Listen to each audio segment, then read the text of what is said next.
అందరికీ నమస్కారం. నేను పూర్ణచంద్ర భార్య స్వప్న. నాకు స్వేచ్ఛ పూర్ణ ద్వారానే పరిచయం అయింది ఉందని నాకు అసలు తెలియదు. ఈ రిలేషన్ గురించి కూడా నాకు తెలిసింది స్వేచ్ఛ ద్వారానే. తను నాకు ఫోటో పెట్టడం ద్వారా తెలిసింది. నేను పూర్ణని అడిగాను ఏంటిది అని చెప్పేసి అడిగితే చెప్పాడు. చెప్పినాక నాకు ఆయనకి గొడవలు స్టార్ట్ అయింది. అక్కడ నాకు ఇంకా తెలిసింది ఏంటంటే అక్కడ కూడా తనతో గొడవలు ఉంటున్నాయి అని చెప్పేసి అంటే ఇంకా నేను ఆయన ఎందుకు ప్రెషరైజ్ చేయాలి అని చెప్పేసి నేను ఆయనను వదిలేశాను.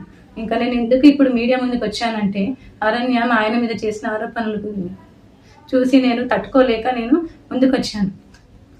నేను మీడియా ముందుకు ఎందుకు వచ్చానంటే ఇప్పుడు స్వేచ్ఛ కూతురు అరణ్య మా ఆయన మీద నిందలేస్తుంది.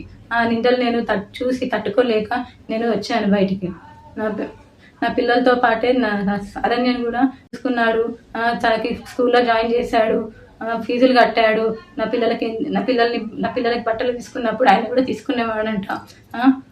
నేను నీ కన్న తండ్రి కూడా వదిలేసి వెళ్ళిపోతే కూడా పూర్ణ ఆ స్థానం తీసుకున్నాడు. కన్న తండ్రి కన్నా ఎక్కువనే చూసుకున్నాడు. నా కూతురుని ఎలా అయితే చూసుకున్నాడో నిన్ను కూడా అలానే చూసుకున్నాడు అరణ్య. కానీ నువ్వు ఇలాంటి నిందలు వేయడం కరెక్ట్ కాదు.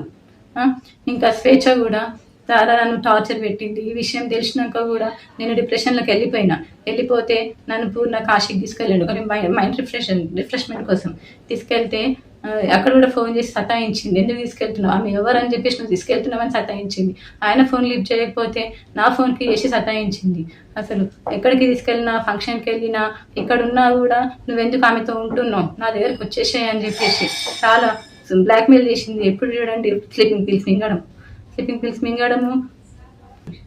నాకు ఆడపిల్ల ఉంది. స్వేచ్ఛ కూతురు అరణ్యాన్ని కూడా నా కూతురు లాగానే చూసుకున్నాడు. నాకు తెలియకుండా పిల్లలని ఆమె దగ్గరికి తీసుకొని వెళ్ళి ఆడిపిస్తుంటే వచ్చేవాడు. తర్వాత నాకు నా పిల్లలు చెప్పారనమాట, అమ్మ ఒక అక్క దగ్గరికి వెళ్ళి ఆడుకుంటున్నాను, ఒక ఆంటీ ఉన్నది, ఒక ఆంటీ నన్ను అమ్మ అని పిలవమని చెప్పింది అని చెప్పేసి నా కూతురు చెప్పింది. నా కూతురు చెప్తే నాకు తెలిసింది. ఇంకా అప్పుడు నాకు తెలీదు తన వెనకాల ఎవరుండి చెప్పిస్తున్నారో కూడా నాకు తెలీదు. కానీ ఇవన్నీ చేయొద్దు అరణ్య నువ్వు. మా ఆయన మీద నాకు నమ్మకం ఉంది. ఆయన అంత చెడ్డ మనిషి కానే కాదు. ఇంత చేరదీసిండు అరణ్య.